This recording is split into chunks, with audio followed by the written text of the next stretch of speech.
Bismillah, walhamdulillah, wassalatu wassalamu ala rasulillah wa ala alihi wa sahbihi wa man walah. Assalamualaikum warahmatullahi wabarakatuh. Waalaikumsalam warahmatullahi wabarakatuh. Jumpa lagi sekali. Sesi ke? 4. Sesi keempat, nasihat ketiga. Nasihat ketiga dari buku Wahai Penuntut Ilmu. Kita nak bagi sampai habis lah. Nasihat ketiga ada berapa tajuk semua? Bawa nasihat lah. 11, 12, 13. Semua ada 13 tajuk. Paling kurang 14 sesi lah lagi total. InsyaAllah. Paling kurang lah. Kalau satu sesi dapat satu bab. Setakat ni dapat satu bab semua. Setakat ni dapat dikotakan janji satu sesi satu bab lah. Walaupun ada terlebih. Kita nak limit tak lebih 1 jam, tapi yang nasihat satu tu terlebih 1 jam. Terlebih berapa minit lah. Tak adalah lama kan. 9 minit 2. 9 minit ke? Oh ya ke? 9 minit juga. Termasuk intro dengan outro lah. Ini kita nak sambung nasihat ketiga.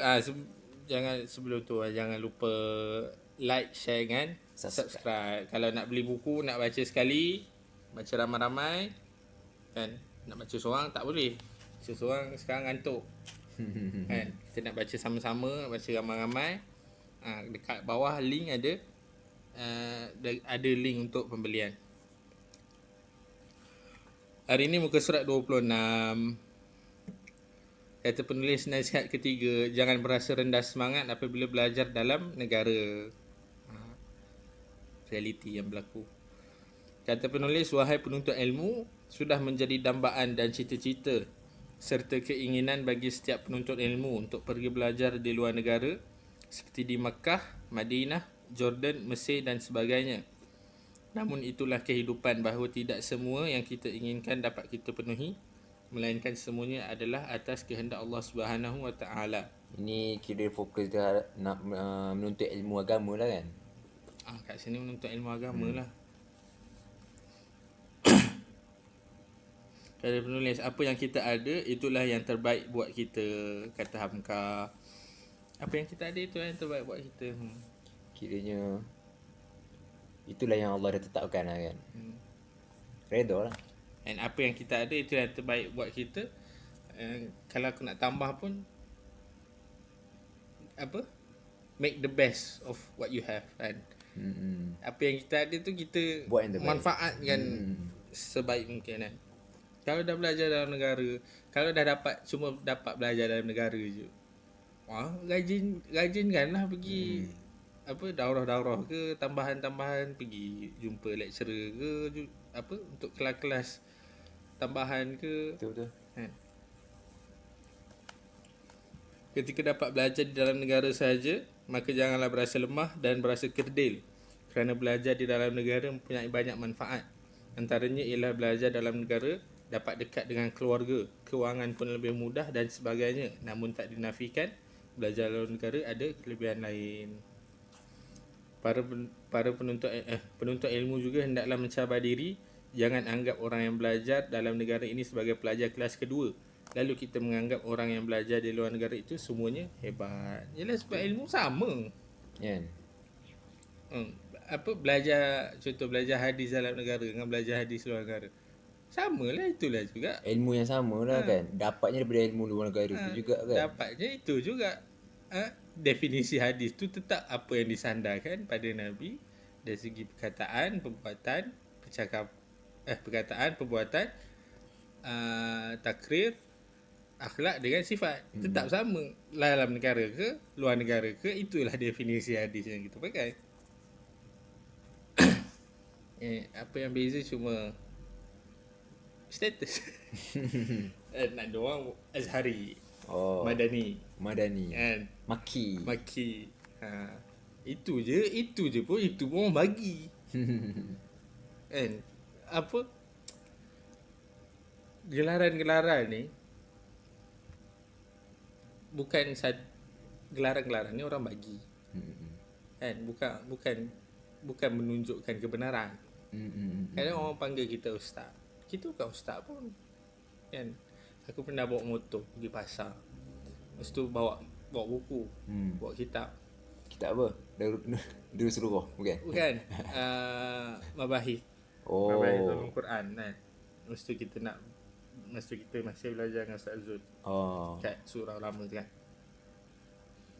Pergi pasar nak beli makan kan. Sebab Ustaz Zul Jumaat tu datang pagi Isyak. Kita kumpul lepas maghrib. Beli makan lah. Nak parking tu, ada makcik ni nak keluar. Dah nak keluar lah. Dia suruh cepat-cepat naik. Dia suruh anak dia cepat naik kan. Ni ustaz ni nak parking. Kita kan ustaz, kita on the way nak pergi belajar ni. Bukan ustaz kan. Sebab pegang kitab ke? Pegang kitab je. Orang bagi gelaran ni, orang bagi. Standardnya orang bagilah. Agak memalukan kalau kita sendiri yang letak gelaran. Bukan. Bila orang bagi ni, dia bukan God given. Bukan orang bagi tu mesti betul. Tak. Kan? Tapi gelaran yang orang bagi ni, kita akan dipertanggungjawabkan. Betul lah tu. Bila gelaran orang bagi ni, apa yang kita buat dengan orang gelar kita benda tu, kita buat apa? Tapi itulah hakikatnya ilmu. Sama dalam negara ke, luar negara ke, kan? Apa? Live stream ke, talaki ke, itulah juga kan. Mana tadi? Hakikatnya. Penulis kata hakikatnya ramai tokoh-tokoh hebat di dunia ini hanya belajar dalam negara sendiri. Antaranya ialah Maulana Hasan Ali An-Nadwi. Beliau belajar di India, namun bahasa Arabnya lebih Arab daripada orang Arab. Ni kan Dr. Fa Abdul Rahim. Oh, B. Yang tulis dulu seluruh kan. Dia pun orang India. Yelah. Tapi dia yang ajar orang Arab bahasa Arab. Dia ajar orang Arab bahasa Arab. Sebab silibus. Silibus bahasa Arab dia diguna pakai. Diguna pakai hampir seluruh dunia. Kata penulis seterusnya Syekh Al-Allamah Muhammad Al-Amin Asy-Syanqiti. Ni minggu lepas kita ada cerita ni pasal dia. Beliau hanya belajar di Syanqit, Mauritania. Namun kekuatan hafazannya luar biasa hebat dan dikagumi oleh ulama-ulama Arab. Tokoh seterusnya ialah Hamka yang luar biasa hebatnya mengarang kitab Tafsir Al-Azhar yang luar biasa. Ni yang kita baca lah dalam kita punya program setiap minggu tu, Isnin dengan Rabu tu. Diskusi tu. Hamka. Dia pun dia tak pergi luar negara kan. Dia tak belajar kat Mekah. Dia tak belajar kat Mekah. Dia dapat dia punya profesor Profesor. Profesor dia pun bukan profesor sebab dia buat PhD, tesis apa bukan. Bukan, itu profesor honors. Maksudnya kehormat je. Tapi Al-Allamah Muhammad Al-Amin Asy-Syanqiti memang Syanqit tu memang tempat yang dahsyat lah. Orang belajar agama kat Syanqit tu dia pakai papan. Oh ya. Dia tulis Kat India. kat Syanqit Mauritania. Mauritius. Dia tulis kat papan. Biasa dia ada papan besar. Dia tulis. Dia tulis apa yang nak belajar. Sekarang still macam tu ke apa? Sekarang still macam tu. Macam tu lagi. Wow. Hebat tu orang sana. Kalau pergi tu aku tak tahu kau boleh survive tak. Papan Kita siap ada kitab, boleh tulis dalam kitab. Ni tak ada, dia tak ada kitab tu. Tulis kat papan tu. Apa yang guru tu baca kitab tu, dia orang tulis kat papan. Hebat. Maknanya tidak semestinya, kata penulis, maknanya tidak semestinya belajar di Universiti Madinah atau belajar di Al-Azhar baru jadi hebat. Hakikatnya sejarah ulama-ulama dahulu telah membuktikan iaitu mereka bukan daripada kalangan Arab namun mampu menjadi orang yang hebat. Bukhari bukan Arab lah. Jadi Bukhara. Bukhari bukan Arab. Tirmizi bukan Arab. Kan? Muslim Arab. Muslim Arab. Dari zaman tu lagi. Abu Hanifah bukan Arab. Umar bin Thabit. Abu Hanifah bukan Arab. Dari mana? Dia Parsi. Orang Parsi. Yang lain tu Arab. Syafi'i Arab. Malik bin Anas Arab. Ahmad bin Hanbal Arab. Abu Hanifah bukan Arab. Pun banyaklah zaman-zaman tu dah mula Ilmu sebar bukan ke Arab je lah. bukan kat Arab saja. Di Ulama-ulama besar pun sekeliling. dah bukan orang Arab saja. Dia dah tersebar. Sama lah macam sekarang, tak semestinya ulama satu-satu bidang tu, alim satu-satu bidang tu dekat negara sana je. Boleh jadi kat Malaysia sekali. Tapi yang kita tak tahu. Sebab kita tak yalah, kita asyik fokus nak pergi sana kan. Asyik fokus nak pergi belajar sana. Macam aku baca post apa ulama luar negara lah. Dia macam puji lah. Dia kata dalam post tu Facebook ke Twitter. Beruntung orang Malaysia kerana ada ulama hadis macam Dr. Kamilin. Dr. Kamilin. dari Kamilin lah. Macam dia pun rasa kagum lah dengan Dr. Kamilin tu. Dari segi bidang hadis dia. Tapi kita tak cari kan. Kalau kita tak cari macam mana? Asyik Azhar. Bila lagi Malaysia nak jadi Azhar. hub ilmu. Hub ilmu ni bila lagi? Kan kalau semua pergi sana.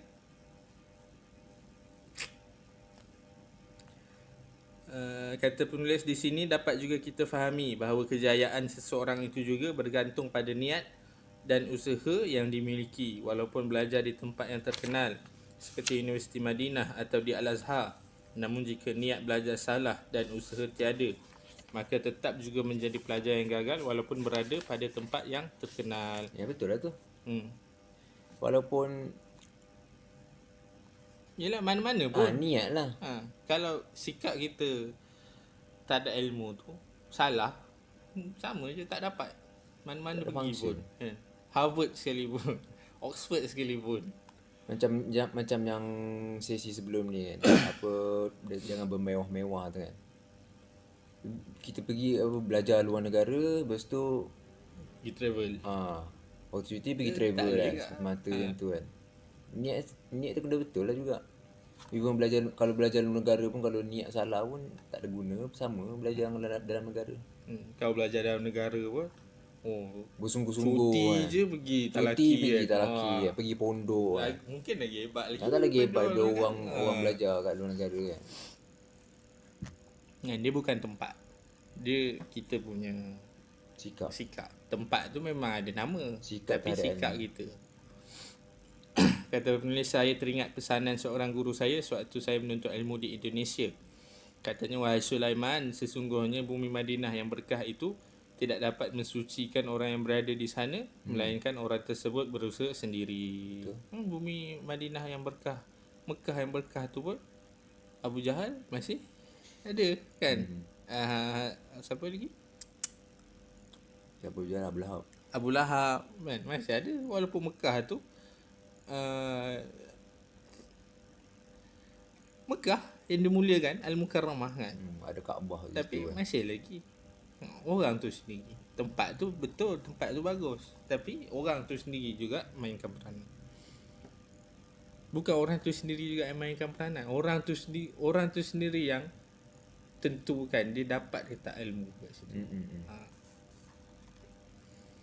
Kata penulis, maka daripada ucapan nasihat beliau ini dapatlah difahami bahawa perkara yang penting dalam mencapai sesuatu kejayaan ialah niat yang ikhlas dan kesungguhan yang tinggi. Allah Subhanahu Wa Taala berfirman yang bermaksud, sesungguhnya Allah tidak akan mengubah nasib suatu kaum sehingga mereka mengubah apa yang ada pada diri mereka sendiri.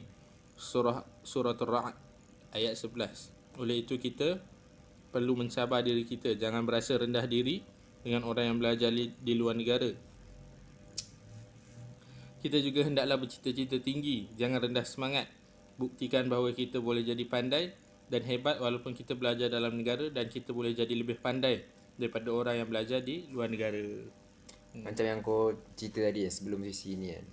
Kalau belajar dalam negara ni, kalau kita ramai-ramai belajar dalam negara, sesuatu ilmu tu boleh tersebar dalam negara tu, jadi negara tu sendiri boleh jadi hub ilmu. Boleh hak ilmu, boleh jadi tumpuan ilmu pula satu hari nanti. Yalah macam tadi aku ceritakan, ulama tafsir. Bidang tafsir kan. Asalnya, walaupun asalnya dari Mekah, tapi orang India pergi Mekah, balik mengajar. Pun orang India pergi belajar dekat orang tu kan. Ramai-ramai belajar. Habis belajar jadi ulama, lagi ramai orang belajar. Lama-lama India jadi kena tafsir. Ya. Tengok India, negara India kembangkan ilmu tafsir. Kan? Tafsir makro, mikro, kan? Tafsir tematik apa. Dahsyat lah kalau tengok Maulana Asri kan. Maulana Asri cerita pasal tafsir. Oh you. Belajar dekat Dia? India kan. Dia belajar dekat India. Dia mana? Apa benda yang ada cerita ni? Tafsir struktur makro lah, struktur mikro lah. Dia punya cara tafsir dia tu. Dia punya tafsir tu. Kita kalau apa? Cerita pasal tafsir ni, tafsir Ibn Katsir kan. Tafsir jalan lain lah, orang pun kadang orang tinggi sikit. Maulana Asri, rujukan dia tafsir India. Kat sana ke tafsir macam dah lebih apa Lebih berkembang lah. berkembang, lepas tu dia tengok isu-isu keadaan sekeliling juga kan sekarang kan. Dahsyat tu yang main tu.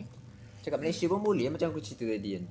Kalau nak jadi contoh jadikan Malaysia ni tempat tumpuan apa bidang hadis kan. Banyak je kita punya ustaz-ustaz ulama-ulama kita yang pakar hadis. Kita belajar dengan diorang kat dalam negara. Kita belajar dengan diorang, lepas tu kita sebar kan. Kita kiranya berkembang dalam negara ni je. Kita belajar dengan ambil ilmu habis-habis dengan diorang ni, lepas tu kita pula yang teruskan. Sampailah Malaysia ni jadi hub pengajar hadis. Kita tak nak pengajar hadis pun tafsir boleh. Ustaz, kita ada Ustaz Farid Ravi. Sampai Rabi, dia terkenal tafsir. Dia Ustaz Zahazan. Kita ada banyak boleh nak tafsir, nak fake. Mufti Belis ada kan, boleh je. Bukannya Dr. Maulana Asri boleh. Dr. Zaimi pun dia fake juga sebelum ni kan. Dia degree fake. Degree fake kan. Bukan fake. Ya fake. Bukan degree dia fake. Fake. Fekah. Bahasa Melayunya fekah. Bidang fekah. Aku ada mata ikan bawah lidah. So susah sikit. Nak sebut tu susah sikit. Nak baca pun Syasha. susah sikit. Surat 29. Kata penulis bagaimana mahu jadi pandai. 1. Kita harus kuat membaca. Berjalan harus ada buku. Jangan kita berjalan tanpa membawa buku. Sarjana-sarjana hebat dunia sangat kuat membaca. Mereka mengkhususkan sebahagian besar masa seharian mereka untuk membaca. Susah lah nak membaca setiap masa ni. Yalah pun betul, memang susah nak baca setiap masa. Tapi bagi aku lah, kita kena ada reward. Kita kena rewardkan membaca tu. Contohnya Satu, kita kena rewardkan. Contohnya kita target hari ni kita baca sekian. Kalau dapat kita reward. Apa-apa.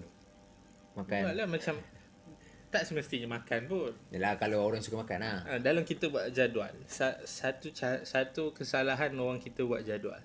Tak ada waktu rehat. Bukan? Habis tu? Kita buat jadual yang ideal. Kita tak buat jadual yang real.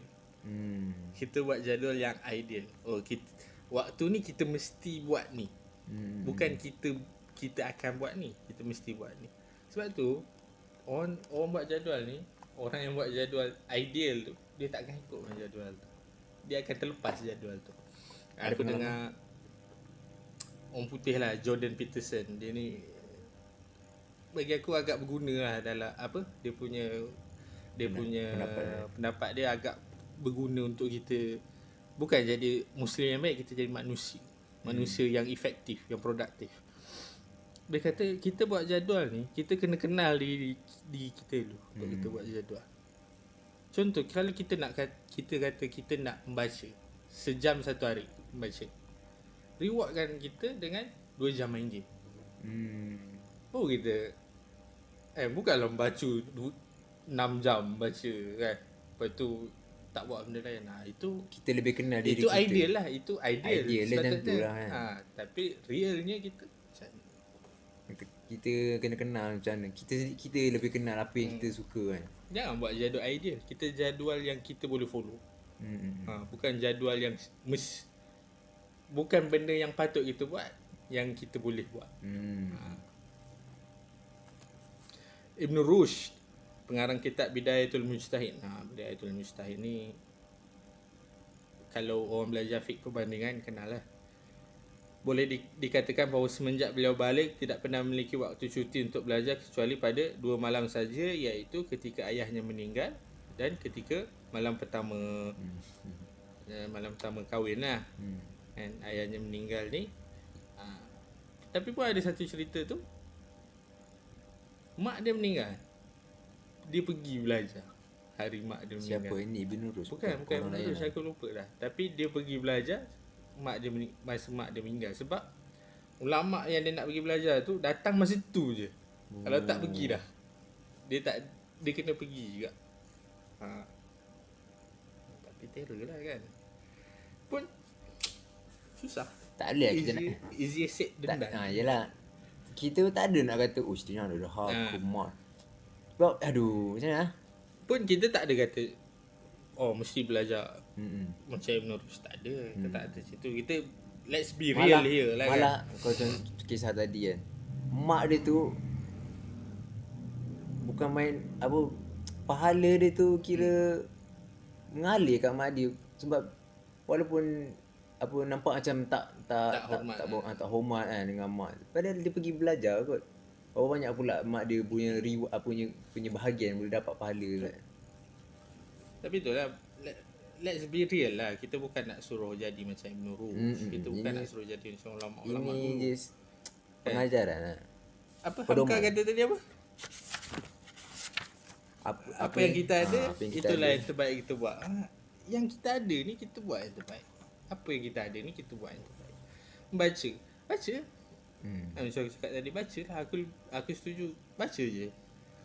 Cuma kalau tak faham tu, tanyalah. Jangan memandai-mandai. Jangan mandai-mandai. Apa? Siapa? Boy tu siapa? Superhero tu apa nama? Papa Zola. Jangan pandai mandai-mandai. Jangan pandai nak memandai-mandai. Baca, bagi aku lah, baca. Baca je. Apa kau nak baca, kau baca. Tapi jangan pandai mandai-mandai. Jangan pandai mandai-mandai. Faham, bertanya. Tak faham, tanya. Dapatkan sumber. Sebab dalam Quran pun arahan pertama tu baca. Lepas tu bila ada arahan lain apa? Arahan yang lain tu bila tak faham. Fas'alu ahli zikri. Fas'al ahli zikri kan. Bila tak tahu, tanya. Tapi kena baca lah. Bacalah dulu. Macam mana boleh tak faham kalau tak baca? Mana nak tahu tak faham tu? Kalau tak baca. Ini kalau nak tunggu takut nanti tak faham. Baca pun tak lagi, macam mana boleh tak faham kan? Dia takut-takut ni yang letih ni. Takut-takut. Bermula dengan membaca lah. Baru kita tahu kita faham ke tak. Tak faham, tanya. Kalau faham, teruskan baca. Pun kalau kena sedar diri lah, kalau awak tu cuma membaca, kita ni cuma membaca, kita tak pernah dapat pendidikan, kita tak pernah talaki lah senang cerita. Jangan nak bergaduh dengan orang yang talaki. Kita membaca lah kan. Jangan nak gaduh dengan orang yang talaki. Mungkin orang yang talaki dia kefahaman dia lebih betul daripada kita. Kita faham sendiri kan. Yang kita baca ni kita rasa kita faham, tapi dia faham lebih betul. Jangan bergaduh lah. Pun senang, pun bidang agama ni sepatutnya kita tak boleh bergaduh bidang agama. Kita berapa banyak kalau baca Usul Sunnah Imam Ahmad kan, dia kata jangan berdebat dalam bab agama. Seboleh-bolehnya. Jangan berdebat dalam bab agama. Kita sampaikan, tapi jangan berdebat. Kalau tak setuju, tak setuju. Tak setuju, biarlah. Ada nak buat macam mana kan. Kita dah sampaikan. Kata penulis, nombor 2, minat yang sangat tinggi untuk belajar, bertalaki. Jangan kita menjadi orang yang mandai-mandai. Betul lah tadi kan. Kita cakap dah tadi. Syok sendiri, faham sendiri dan berguru dengan Google semata-mata. Semata-mata tu penting semata-mata tu keyword dia. Jangan cukup dengan itu saja. Kena lebih. Hendaklah melazimi majlis-majlis ilmu dan bertanya pada ulama yang ahlinya apabila kita tidak mengetahui suatu perkara dalam masalah agama. Pun sekarang banyak Aku antara orang yang advocate penggunaan internet dalam belajar agama. Of course. Bukan melalui YouTube. Aku kurang setuju melalui YouTube dengan live FB. Aku kurang setuju. Tapi lebih kepada macam Zoom dan video call WhatsApp ke, video call Facebook ke. Ada interaksi dua hala tu. Dan kita tak zaman sekarang ni dengan capaian dan akses yang besar terhadap ilmu, kita jangan limitkan akses untuk talaki tu. Betul tu. Kita kena besarkan juga akses tu untuk talaki. Apa salahnya? Contoh Maulana Syai kan sekarang kat Jordan. Kan dia buat live kan. Pun apa salahnya kalau kita minta, walaupun dekat Jordan, sekarang kita kat Malaysia, dekat Jordan, kita minta dia buat kelas video call ataupun kelas Zoom. Benda tu dua hala kan. Takkan tak kira talaki juga. Siapa akses ni kita kena guna pakai sebaik mungkin lah. Kan? Kalau tak nanti Islam ni tak menjumutkan perkembangan teknologi lah. kalau kita tak pakai teknologi ni, nanti kena tanya lah kenapa. Nanti orang tanya kenapa tak pakai teknologi ni. Kalau kita kata kalau dia tanya kenapa tak belajar, tak ada yang nak mengajar, kenapa tak guna internet? Apa kita nak jawab?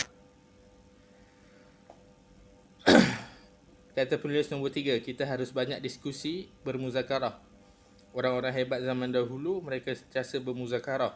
Duduk dalam majlis muzakarah ini sangat penting dan banyak manfaatnya. Sembang-sembang. Kita tak adalah kata kita muzakarah. Muzakarah ni banyak pula dunia. Diskusi tak ada, kita tak kata. Kita cuma diskusi ringan. Diskusi santai. Saling bertukar pendapat. Saling bertukar pendapat. Pun silalah, keluarlah pergi kan. Kita punya audience ni, panggil lah kawan-kawan. Kan, bila lagi nak baca buku? Kan, sejam, seminggu sejam baca buku. Apa salahnya? Kan, asyik lepak je, minum. yang mancing pergi mancing, yang konvoi pergi konvoi. Kan, apa salahnya panjat bukit tu, hiking, atas tu baca buku. Setengah jam jadilah. Tak payah setengah jam lah. Apa bab ni kan? Bab ni berapa muka surat? 5 muka surat. 5 muka surat jadi. Betul sembang-sembang. Itu sembang-sembang. Macam yang kita buat ni kan, sembang-sembang. Biasa je. Kita pun buat kan. Setiap Isnin dengan Rabu. Kan? Pasal juzuk ammah. Sembang-sembang.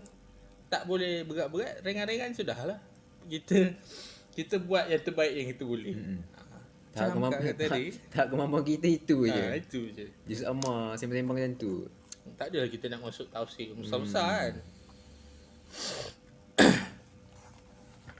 Kata penulis nombor 4, dalam menuntut ilmu, terkadang kita lupa satu perkara yang sangat penting, iaitu adab.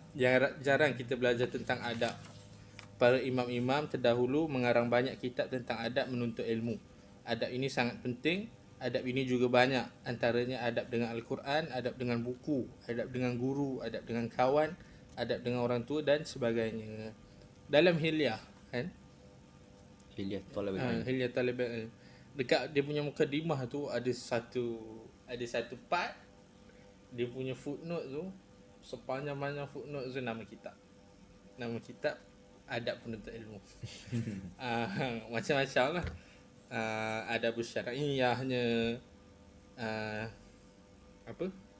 Jami' Akhlaqir Rawi, betul. kan, macam-macam lah, boleh tengok lah kan, boleh tengok banyak lah dia cerita dalam tu, dia punya footnote tu, banyak dia cerita dalam tu. Pun ini yang bagi aku lah, ini benda pertama sebelum belajar, kena belajar adab penuntut ilmu. Kau menuntut ilmu ni macam mana? Benda pertama yang kena belajar sebelum mula belajar. Kalau benda ni tak belajar, yalah, pun betul lah dekat penulis ni cakap kan, adab ni orang jarang nak belajar kan. Orang ingat adab ni dah tahu kan. Kebanyakan orang ingat adab ni dia dah pas, tapi kalau tengok dia tak tahu yang ramai sebenarnya pun ramai pun orang sekarang ni tak beradak. Kan? Tak payah cerita parlimen lah kan. Cerita parlimen tak payah cerita lah. Memang kelakar pun habis kan. Sakit pula telinga tengok ahli parlimen cakap macam tu. Betul-betul macam sarkis. Betul-betul macam sarkis. Tapi itu je yang kita ada. Badan perundangan yang kita ada. Macam mana? Kata penulis, ketahuilah bahawa keberkatan seorang guru yang senang bergaul dengan kelakuan muridnya menjadi doa yang menjadikan kehidupan diselubungi ketenangan. Oleh itu, binalah adab, tinggikan adab dan jagalah adab. Kata Al-Imam Ibn Al-Mubarak, kami mempelajari adab selama 30 tahun, lalu kami mempelajari ilmu selama 20 tahun. Macam kata anak murid Imam Malik kan, kami mempelajari adab Malik sebelum kami mempelajari ilmu Malik. Sebab tu kena belajar adab ni dulu. And Uthaymin pun, Syekh Al-Uthaymin pun dia kata dia syarah hilyah tu, syarah hilyah talibul ilm tu sebelum dia buka kelas. Maksudnya setiap kali dia buka kelas, dia akan syarah tu dulu baru dia buka. Habis tu dia akan buka kitab lain, kitab yang kelas. Dia akan ajar adab dulu sebelum dia ajar apa-apa bidang tu lah, ilmu. Boleh lah lepas ni kita pun kita try buat. Kita cari ustaz-ustaz yang sanggup. Kalau datang pun boleh, kalau video call pun boleh kan. Kita orang yang advocate benda ni kan. Secara video call pun boleh kan. Adab menuntut ilmu pun tak mesti hilyah lah. Tak mesti hilyah. Hilyah kan bahasa dia. Hilyah kan bahasa dia agak tinggi lah. Tapi pun hilyah yang nipis. Memang nipis. Hilyah nipis. Kalau yang kitab Arab dia tu ni je. Kitab poket je, buku poket je. Kutaib kan. Kutaib. Tapi ke syarah dia boleh tahan lah. Yang kau bawa tu syarah dia kan. Yang kau ada tu syarah dia. Dia punya ada terjemahan pun yang tu lah, yang putih tu. Itu je. Habis lah. Sekejap je. Setengah jam lebih. 32 minit. So apa nak rumuskan kalau bab nasihat ketiga ni? Jangan berasa rendah semangat apabila belajar dalam negara. Apa yang boleh dirumuskan? Lepas baca apa yang aku rumuskan nak. Sikap lah, sikap. Yeah. Sikap tu penting. Sebab dia bagi tips ni kan. Sikap tu.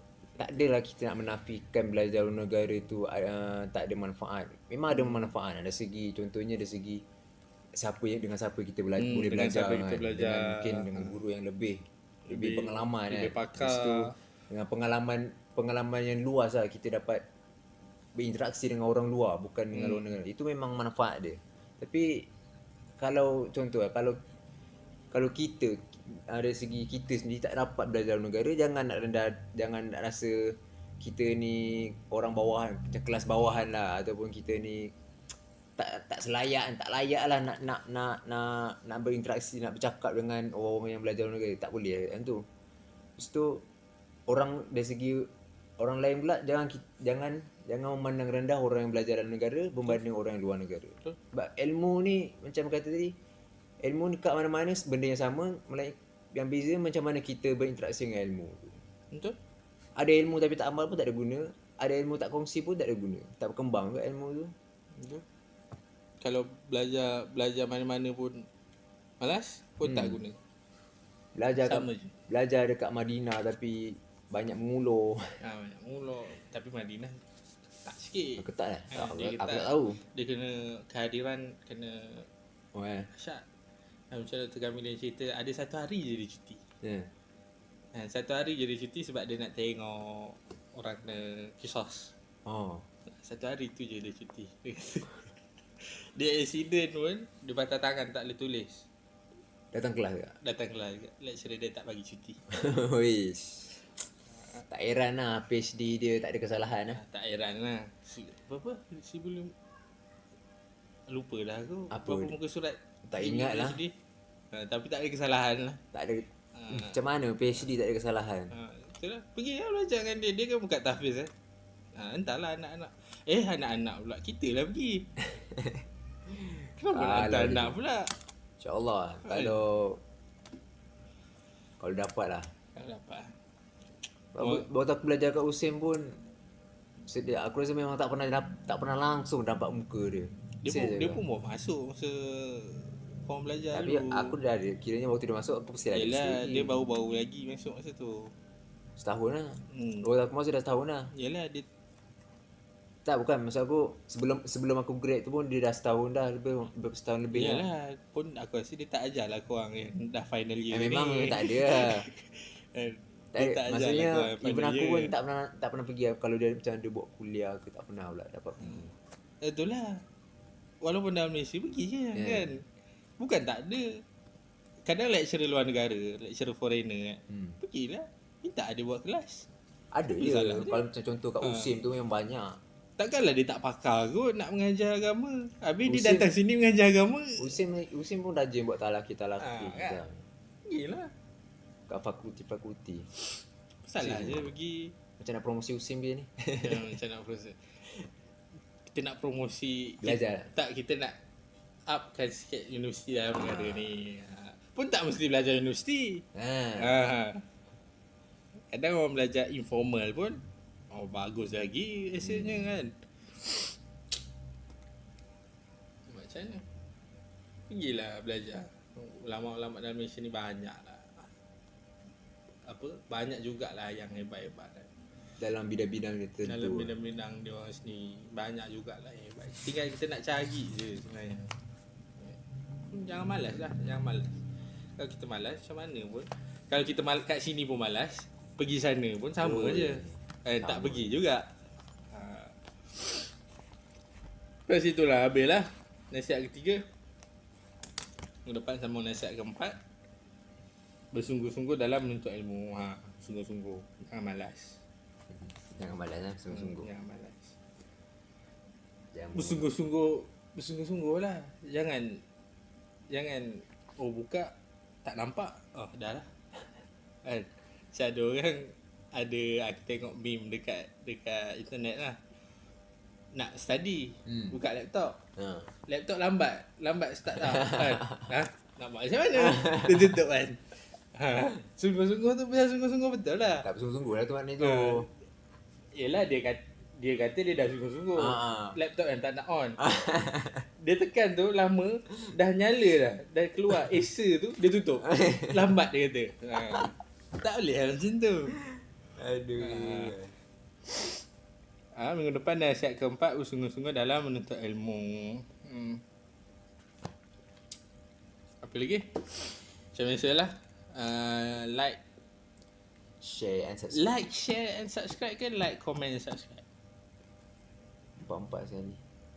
Share pun penting. Share pun penting kan? Tak share mana orang nak tahu. Betul. Comment. Aku confused. Like, share, comment and subscribe. Ada khilaf di kalangan YouTubers ni. Like dengan subscribe tu betul. Share comment. Itu khilaf kat situ. Mana dia penting? Share ke comment? Tak tahu, aku tak talaki. Tak lelaki Aku tak talaki. Ilmu YouTube aku tak talaki. Aku tak tahu nak talaki dengan siapa. Tapi yang penting dulu perlu lah. Kalau ada apa-apa soalan ataupun Bagi aku sebab kita channel yang baru. Share lebih penting. Share lebih penting untuk orang kenal kan. Share lah, silalah share. Kan? Share. Orang-orang yang malas, orang-orang yang rasa macam tak ada masa lah nak membaca ni. Dengarlah kita orang baca ni. Mungkin boleh komen cadangan-cadangan buku yang nak dibaca. Lepas ni kita nak baca ke. Share lah. Dan sementara drive, sebab tu kita buat audio kan. Sementara drive boleh dengar, sementara buat kerja, on je lah YouTube tu. Lepas tu buatlah kerja tu. Macam biasa je buat benda ni kan. Macam biasa je. Selalu lah. Dengar YouTube kat background kan. Dengarlah. Kita manfaatkan benda yang ada kan. Kita manfaatkan benda yang ada. Like, share and subscribe. Kalau nak beli buku, ni up sikit lah. Orang dia nak baca juga sekali. yang kita baca. Boleh lah. Ada link kat bawah. Pun kita punya social media. Social media ke social media? Social media je lah. Social media. Media sosial. Bahasa Media Melayu. sosial. Okay. Media. Bukan sosial. Apa bahasa Melayu tu? Media lingkung. Media lingkung. Media apa bahasa Inggeris? Media bahasa Inggeris. Capaian. Pencapaian. Medium bahasa Inggeris. Wadah lingkung. Media sosial. Wadah lingkung. Kita punya link pun semua kat bawah je. Group WhatsApp, channel Telegram, channel YouTube, Instagram punya page, Facebook punya page. Boleh komen je. Oh, saya dah tengok YouTube lah. Nak beli buku silakan. Harga pun kita dah bagi kat situ, link pun ada kat bawah. Mungkin depan ni Martabat Booster boleh bagi diskaun untuk yang subscribers. Itu kena dimesyuaratkan. Oh, dimesyuaratkan lah. Oh, Itu kena dimesyuaratkan. Di minit mesyuaratkan. Itu kena dimesyuaratkan. Betul tak tu? Bagus tak tu? Kan? Kenalah ada ni. Award lah, reward lah. Kena ada reward. Betul. Bagus ni. Itu nampak diskusi. Diskusi pun nampak idea ni. Tengoklah nanti macam mana. Cukuplah sampai situ dulu. Sallallahu alaihi Muhammad wa ala alihi wasallam. Walhamdulillahirabbil alamin. Assalamualaikum warahmatullahi wabarakatuh. Waalaikumsalam.